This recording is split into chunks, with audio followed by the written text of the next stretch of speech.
샬롬 미소교회 성도님들 안녕하세요. 최준영 목사입니다. 2025년 4월 23일 수요 성경 공부를 시작하도록 하겠습니다. 잠시 기도하겠습니다. 우리 미소교회 성도님들을 사랑하시는 하나님 아버지 감사합니다. 올해 우리에게 예수님 안에서 함께 지어져가는 교회라는 주제 가운데에서 우리가 함께 지어져가기 이전에 우리 각자가 먼저 성숙한 사람으로 거듭나기 위해서 이 울타리라는 책을 통하여서 우리가 어떤 부분에 대해서 알아야 되는지, 어떻게 적용하고 변화되어 가는지 계속해서 함께 공부하고 배우고 또 나누고 적용하며 또 중보하며 응원하며 나아가게 해주심에 감사드립니다. 올 한 해 수고하는 우리 미소교회 성도님들에게 하나님께서 많은 열매와 또 성숙을 거두게 하여 주실 줄로 믿습니다. 이 시간에도 주의 성령님께서 친히 우리를 가르쳐 주셔서 예수님 안에서 새롭게 거듭나는 우리 모든 귀한 미소교회 성도님들 되게 하여 주실 줄 믿사오며 살아계신 예수님의 이름으로 기도드립니다. 아멘. 우리 함께 오늘 공부할 내용을 우리 PPT를 통해서 보도록 하겠습니다.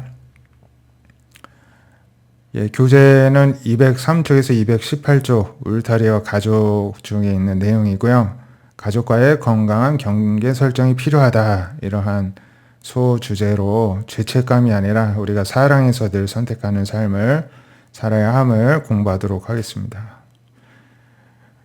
1번 감정적 독립의 부재. 책에 있는 사례 수지라는 여성분은 감정적으로 원가족 부모님하고 계속 연결되어 있어서 부모님 집에만 갔다 오면은 거기서 평가받고 야단받고 부모님의 그런 질책 그런 감정들을 다 이제 영향을 받고 와서 또 우울해지는 이러한 사례를 보게 되는데요. 겉으로는 독립했지만 내면적으로는 원가족 부모의 기대에 얽매여 있는 경우가 있을 수 있다는 것입니다.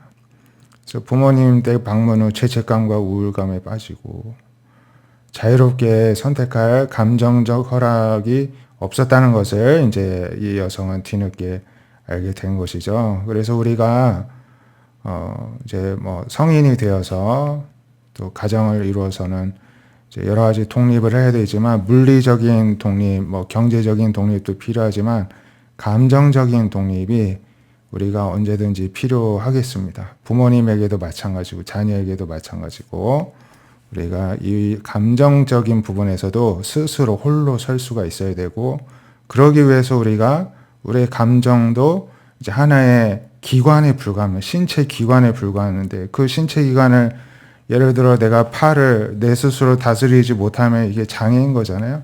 감정도 내 스스로 다스리지 못하면 장애의 상태인 것입니다. 그래서 우리가 치유를 받아야 되는데 우리의 주 대신 예수님 안에서 감정을 호소하고 우리가 내려놓고 그 안에서 풀어 나아갈 때 우리가 또 독립을 향해서 두려움을 극복해낼 수 있다고 또 말씀을 드리고 싶습니다. 두 번째, 이와 관련해서 우리에게 경계, 울타리가 부족해서 보내는 신호들이 있습니다. 이런 앞서 소개해드린 감정의 전염도 있고요. 배우자보다 부모가 우선적인 그런 부부 관계가 있을 수도 있죠. 또 재정적인 독립의 부족. 그래서 성인이 되고 심지어 결혼해서도 부모한테 계속 경제적 지원을 받으려는 것도 문제입니다.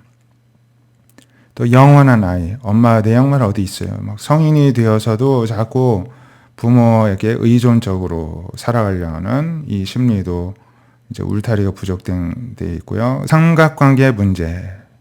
둘 사이의 가족 관계에서도 문제가 생기면은 둘이 풀어야 되는데 또 누군가가 이제 개입돼 가지고 그 사람한테 양쪽 다 호소하면서 삼각관계가 되는데 이것도 문제라는 것이고요.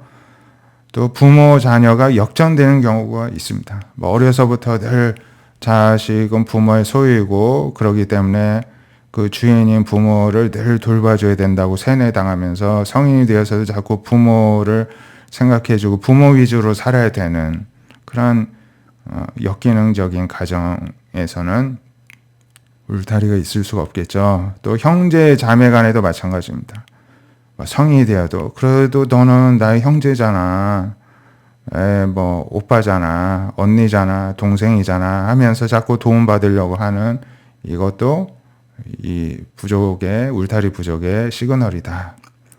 감정의 전염, 아까 이제 앞선 그 수지의 사례를 잠깐 말씀드렸죠. 가족과 접촉 후 감정 변화가 일어난다는 것이죠. 우울, 분노, 자기 비판 이런 것들이 현재 가족에게까지 영향을 미칩니다. 그래서 원가족 부모님 만나고 왔는데 이제 부부싸움 하는 경우 막 있을 수 있겠죠.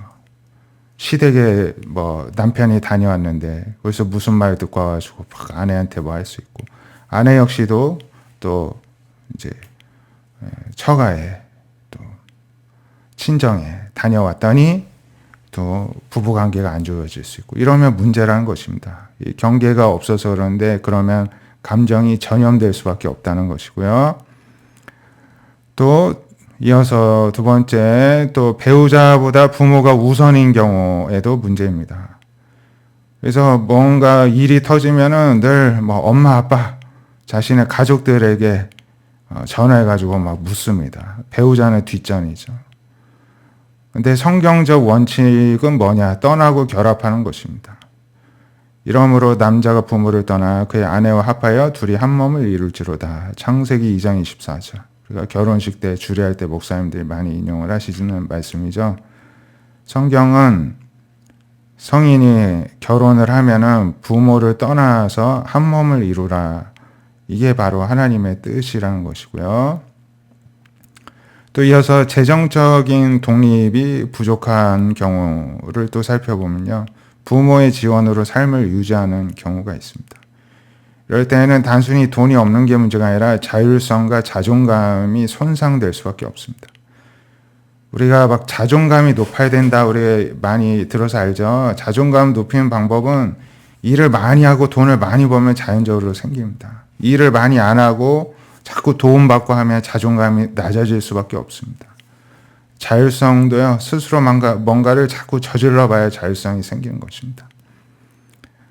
그래서 반대로 무책임한 자녀에게 반복적으로 지원을 해주는 것은 그 자녀가 독립을 향해 성장하는 것을 오히려 방해하는 것에 불과하다.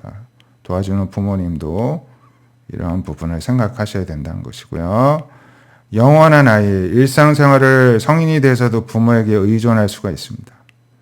자신의 미래를 계획하지 않고 즉각적으로 몰라, 앞으로는 어떻게 되든가, 부모님 재산 물려받든가, 직업 물려받든가 어떻게 되겠지. 이러한 이제 한마디로 철이 덜 든 이런 어른이 있을 수가 있는데 심리적인 분리가 필요하다는 것이고요. 삼각관계 문제, 어떤 문제가 생겼을 때 갈등 당사자끼리 해결을 못합니다. 그래서 제3자에게 불만을 표출을 하죠. 그런데 관계가 왜곡이 됩니다. 성경에서 해결의 원칙은 직접 대화하라고 말씀합니다. 내 형제가 죄를 범하거든 가서 너와 그 사람과만 상대하여 권고하라. 만일 들으면 형제를 얻은 것이요. 마태복음 18장 15절 말씀에서 직접 당사자끼리 해결을 보는 것이 하나님의 방식입니다. 이어서 부모 자녀 관계가 역전된 경우 자녀가 부모를 감정적으로든 또 경제적으로 돌봅니다. 연예인들도 아이돌 이런 친구들 어리잖아요. 그래서 매니저들이 늘 감정을 돌봐준답니다. 위로해주고 격려해주고 지지해주고 응원해주고 하는데, 마치 그러듯이 자녀가 늘 부모 감정, 심기를 돌아봐주고 감정적으로도 늘 돌봐주고 경제적으로도 돌봐주고 이러면 문제가 된다는 것입니다. 부모가 정말 도움이 필요한지 판단이 필요한데 실제적인 경우 부모님이 도움이 필요가 없고 이미 더 성숙하셔가지고 스스로 잘 해결할 수 있는 경우가 더 많다는 것입니다. 그래서 경계 설정이 중요한데 주는 만큼 사랑과 존중을 서로가 유지하는 것이 필요합니다. 형제 자매 경계 문제도 있죠. 무책임한 형제 자매가 의존을 지속하는 것도 아주 큰 문제입니다. 가족이라는 이유로 비합리적인 요구를 수용해 주어서는 안 됩니다. 핵심 메시지는 경계는 죄책감은 회피가 아닌 사랑의 표현이 되어야 됩니다. 우리가 무엇을 누구에게 가족에게든 주든 말든 그 주는 것은 억지로 어쩔 수 없이 죄책감 때문에 또는 두려움 때문에 걱정해서 주는 것이 아니라 사랑하는 마음으로 자발적으로 주고 싶은 만큼만 존중해서 주는 사랑의 표현이 되어야 된다는 것이고요. 누가 됐든 나든 다른 가족이 됐든 부부가 됐든 누구가 됐든 자신의 삶을 스스로 선택하고 책임지는 자세가 각각 우리 모두에게 필요합니다. 진정한 독립과 성숙을 위해서 이러한 것들이 필수라고 할 수가 있겠습니다. 경계선과 가족의 영향으로 넘어가세요. 왜 우리는 경계의 문제를 알면서도 계속 반복하는가? 그 이유는 종종 어린 시절부터 이런 방식으로 살아왔기 때문입니다. 두 번째, 우리가 배우지 못한 경계의 법칙이 문제의 원인입니다. 우리가 경계의 법칙, 울타리 이런 부분을 지금 공부하지 우리가 누구한테 들었기나 했으니까 교육을 받은 적이 있습니까? 책을 읽은 적이 있습니까? 말로 듣기라도 했습니까? 처음이죠. 우리가 몰라서 그렇습니다. 성인이 되어서도 반복되는 가족 내 패턴. 어렸을 때부터 문제가 있던 집은 성인이 된다고 해서 바뀌어지지 않죠. 늘 똑같습니다. 과거의 경계 문제가 이제 연속이 된다. 가정 내에서 학습된 행동들이 있는데요. 각자 자기의 책임은 자기가 져야 되는데 책임을 회피합니다. 아빠가 아빠의 책임을, 엄마가 엄마의 책임을, 아들이 아들의 책임을, 딸이 딸의 책임을 안 지고 자꾸 서로가 누군가가 누구의 책임을 지는 문제가 생길 때 이 경계 문제가 연속적으로 발생할 수밖에 없고요. 또 갈등의 회피, 부부 간의 갈등이든 부모 자식 간의 갈등이든 고부 간의 갈등이든 장인과 사위 간의 갈등이든 가족 간의 갈등이든 누가 됐든 친척 간의 갈등이든 뭐든 갈등을 1대1로 당사자끼리 대면을 해서 풀어야 되는데 그러지를 못해서 문제가 계속 유지되는 것이고요. 타인의 감정을 지나치게 떠맡습니다.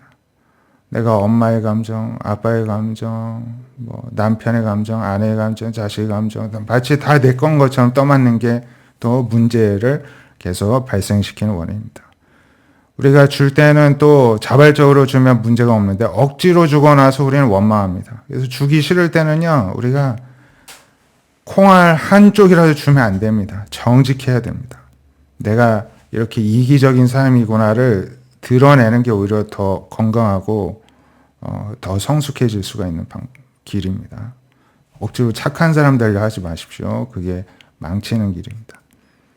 우리는 늘 수동적으로 하는 거 봐서 거기에 맞춰 하고 또 비밀스럽게 수근수근 뒤에서만 하고 이런 것들이 문제를 계속 유지하게 만들고요. 이러한 패턴은 고백, 회개, 변화 없이는 계속됩니다. 당사자끼리 만나서 문제를 고백해야 됩니다. 그리고 내가 무책임했음을 회개해야 됩니다. 변화를 위해서 노력하지 않으면 계속됩니다. 이 자동적인 반응으로 이루어지는 것입니다. 성장보다는 우리는 기억을 통해서 행동하기 때문에 우리는 익숙한 대로 계속 행동할 수밖에 없다는 것입니다. 변화의 첫걸음은 어디서 시작돼야 되냐? 가족 안에 반복되는 경계에 문제가 있다는 것을 인식해야 되고요. 어떤 법칙이 깨졌는지를 분석해야 되고요. 그 결과 삶에 나타나는 부정적인 열매들을 우리가 파악해서 이를 다 죄로 인식해야 됩니다. 하나님의 뜻대로 우리가 결혼하였으면 부모와 단절해야 되는데 독립하고 떠나라 했는데 떠나지 않은 이 모든 게 다 죄인 것입니다. 우리는 회개해야 진정한 변화를 얻을 수가 있습니다. 영적인 성숙을 위해서는 우리가 입양이 되었다는 의식이 필요한데요. 하나님의 자녀로 입양된 것입니다. 성경은 어른이 되면 부모의 권위에서 벗어나야 되고 이제 하나님의 권위 아래 살아야 된다 말씀합니다. 갈라디아서 4장 1장 7절에서 보면은 우리도 어렸을 때 세상의 초등학문 아래에서 종로를 타였더니 어렸을 때 세상의 초등학문이 무엇이냐? 유업을 이을 자 모든 것의 주인이나 어렸을 동안에는 종과 다름이 없어서 아버지가 정할 때까지 후견인과 청지기 아래 있나니 우리는 아버지가 정한 때까지 성인이 될 때까지 늘 부모의 그늘 아래 있을 수밖에 없다는 것입니다. 그런데 때가 차서 우리가 이제 독립이 필요할 때 하나님이 그 아들을 보내서 여자에게 나게 하시고 율법 아래에 나게 하신 것은 율법 아래 있는 자들을 속량하시고 우리로 아들의 명분을 얻기 위해서입니다. 너희가 아들이므로 하나님이 그의 아들의 영을 우리 가운데 보내서 아빠 아버지라 부르게 하셨다. 이로는 종이 아니라 아들이니 아들이면 하나님 말미암아 유업을 받을 자니라. 우리가 우리 스스로의 인식을요, 부모의 재산 받아서 살 사람이 아니라 하나님의 재산 받아서 살 사람으로 하나님의 아들이 하나님의 딸이 되었다는 의식을 가지고 살으라는 것입니다. 예수님께서 오셔서 그 길을 열으시고 우리가 그렇게 하나님의 자녀로 소속되게 해주셨기 때문에 세상의 방식대로는 성인이 될 때까지, 미성년자 때까지는 보호를 받지만 그 이후로는 이렇게 하나님의 자녀라는 의식을 가져야 된다는 것입니다. 그래서 진정한 성숙은 영적으로 하나님의 자녀로 입양되었다는 것을 인식하는 것입니다. 땅에 있는 자를 아버지라 하지 말라. 이거 예수님 말씀입니다. 마태복음 23장 9절요. 너희 아버지는 한 분이시니 곧 하늘에 계신 이시니라. 땅에 있는 자를 아버지라고도 여기지 말라는 것입니다. 우리에게는 하나님 아버지밖에 없다고 예수님이 하십니다. 그렇다고 우리가 모든 관계를 청산해야 된다는 것이 아닙니다. 하나님의 가족 외에도 친구도 필요하고 원가족도 필요하고 다 유대관계를 형성해야 됩니다. 하지만 다만 기존의 모든 유대관계가 분리되어 어떤 결정을 내릴 때 분리가 될 수가 있어야 된다는 것입니다. 고린도전서 7장 37절에 마음을 정하고 부득이한 일도 없이 자기 뜻대로 할 권리가 우리에게 있고 그렇게 할 수가 있어야 된다는 것입니다. 하나님의 뜻대로 우리가 살기 위해서요. 새로운 가족관계로 전환이 필요한데 하나님을 아버지로 삼고 우리는 그분의 뜻을 따라야 됩니다. 가족의 전통이나 가족들의 기대에 부응하기 위해서 사는 것보다는 하나님의 명령을 우리는 우선시 여겨야 되고요. 때로는 기존 가족과의 갈등과 단절이 있을 수도 있습니다. 하나님의 가족에서의 삶은 진리를, 진실을 말하는 것이 하나님의 가족의 모습입니다. 책임을 지는 것입니다. 나의 자신에 대한, 내가 한 것에 대한, 나의 삶에 대한, 그리고 문제가 있을 땐 대면하는 것입니다. 그리고 서로 용서하는 것입니다. 이게 하나님의 가족의 모습이고요. 하나님의 가족은 경계와 책임이 명확한 공동체입니다. 이러한 방식 외에는 허용되지가 않습니다. 또한 성숙한 관계, 성숙한 사랑은 기존 가족이나 외부 친구들과의 관계도 중요하지만 이 두 질문이 중요한데 이 관계가 옳은 일을 하는 것을 방해하는가? 나는 진정으로 성인으로서 독립되는가? 여기에 방해가 된다면 기존 가족이든 외부 친구들의 관계든 우리가 2순위로 미뤄둘 수도 있다는 것입니다. 이게 바로 성숙한 사람의 모습이고요. 성숙이라는 말의 뜻 안에 있습니다. 성숙한 사랑은 자유 안에서만 가능합니다. 진정한 사랑은 자유와 구분 속에서 이루어지는 것입니다. 얽매이는 속에서 진정한 사랑의 관계는 이루어지지 않습니다. 억지가 아닌 목적 있는 마음으로 우리는 사랑을 베풀어야 되고요. 분노, 억압, 책임 회피 없이 하나님의 뜻에 따라 성숙한 결정을 내릴 수가 있어야 되는 것입니다. 오늘 내용이 여기까지고요. 우리가 오늘 공부한 내용처럼 얽매여서 억지로 하는 것이 아니라 늘 자유의지 가운데 사랑으로 하나님도 사랑하고 가족도 사랑하고 이웃도 사랑하고 친구도 사랑하는 성숙한 그런 그리스도인 하나님의 자녀로 살아가는 우리 미소교회 성도님들 되시기를 바랍니다. 기도하겠습니다. 사랑의 하나님 감사합니다. 우리에게 하나님의 자녀가 되는 은혜를 주심에 감사합니다. 하나님의 자녀답게 우리가 책임감을 가지고 또 독립된 의식을 가지고 자유의지로 하나님도 사랑하고 이웃도 사랑하는 삶이 되게 하여 주시옵소서. 예수님의 이름으로 기도드립니다. 아멘. 오늘도 공부하시느라 수고 많으셨고요. 또 자세한 이야기, 또 서로 삶에 대한 적용과 또 어떻게 우리가 문제들을 해결할지에 대한 지혜를 나누는 것은 주일에 이어서 우리가 모여서 또 공부하고 교제하도록 하겠습니다. 오늘도 수고 많으셨습니다. 감사합니다.